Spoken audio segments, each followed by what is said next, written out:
এবার ইরানের সাথে সরাসরি যুদ্ধে জড়ালো আমেরিকা। 3 পরমাণু কেন্দ্রে বোমা ফেললো আমেরিকার B-2 বোম্বার।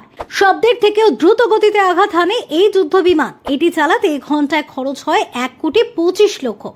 জানেন কতটা বিধ্বংসী ইরানে হামলা চালানো এই মার্কিন যুদ্ধ বিমান?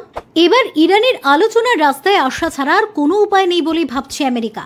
ট্রাম্প বলছেন, এবার যদি ইরানের তরফে আমেরিকায় কোনো রকম আঘাত পরিকল্পনা করা হয় তাহলে তার জবাব এদিনের হামলার থেকে অনেক বেশি শক্তিশালী জবাবে দেবে মার্কিন সেনা। শনিবার রাত্রি 2টো নাগাদ মার্কিন হানায় কেঁপে ওঠে ইরান। ফেরদোতে 6টি বাংকার বাস্টার বোমা ফেলেছে আমেরিকা। নাতাঞ্জ এবং ইস্ফাহানে আঘাত করা হয়েছে 30টি টমহক মিসাইল দিয়ে। অর্থাৎ হুঁশিয়ারির পর এবার সরাসরি যুদ্ধে জড়িয়ে পড়ল আমেরিকা। তবে কি ফের বিশ্বযুদ্ধ? ভাবাচ্ছে গোটা বিশ্বকে। ওয়াকিবহাল মহল বলছে, চূড়ান্ত গোপনীয়তার সঙ্গে পুরো পরিকল্পনা করেছিল আমেরিকা। তারপরেই ফেরদো, নাতাঞ্জ এবং ইস্ফাহান নিউক্লিয়ার সাইটে বোমা চালায় মার্কিন বায়ুসেনা। আর এখানেই বড় ভূমিকা রাখে 6টি B-2 স্পিরিট স্টেলথ বোম্বার। সূত্রের খবর, এই বিধ্বংসী যুদ্ধবিমানগুলি থেকেই ফেলা হয় 6টি GBU-57 অর্থাৎ বাংকার বাস্টার বোমা।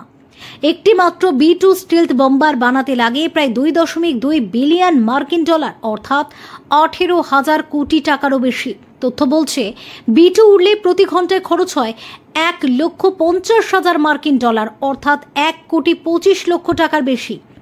এছাড়া মাঠে নেমেছিল মার্কিন নৌবাহিনীর পারমাণবিক সাবমেরিনও। তা থেকেও ছোড়া হয় 30টি BGM-109 টমহক ক্রুজ মিসাইল। অভিযানের কেন্দ্রবিন্দু ছিল ফোর্দো নিউক্লিয়ার সাইট, যা মূলত একটি পাহাড়ের নিচে প্রায় 90 মিটার গভীরে অবস্থিত। এদিকে এই নিউক্লিয়ার সাইট আবারও বিশ্বের অন্যতম সুরক্ষিত পরমাণু কেন্দ্র হিসেবেও পরিচিত। এটির গঠন এমনভাবে পরিকল্পিত যে এটি সরাসরি বোমার আঘাত সহ্য করতে সক্ষম। সূত্রের খবর, B-2 বোম্বারগুলি এই টার্গেটের ওপর নিখুঁতভাবে ফেলে 12টি GBU-57 বাংকার ব্লাস্টার বোমা, যা ভূপৃষ্ঠ ভেদ করে গভীরে বিস্ফোরণ ঘটাতে সক্ষম। একই সময় আমেরিকার একটি সাবমেরিন থেকে নাতাঞ্জ ও ইস্ফাহানে 30টি টমহক ল্যান্ড অ্যাটাক মিসাইল নিক্ষেপ করা হয়। B-2 বোম্বার দুটি GBU-57 ফেলে নাতাঞ্জের ওপরেও, যেখানে ইরানের ইউরেনিয়াম সমৃদ্ধকরণ প্রকল্প পরিচালিত হতো বলে আন্তর্জাতিক বিশেষজ্ঞরা মনে করেন। যদিও ইরান দাবি করছে তাদের কোনো ক্ষতি হয়নি। তাদের দাবি, ফোর্দোর মাত্র 2 টানেলে হামলা হয়েছে। ইরান জানায় অ্যাটাক হয়েছে শুধুমাত্র এন্ট্রি ও এক্সিট টানেলে।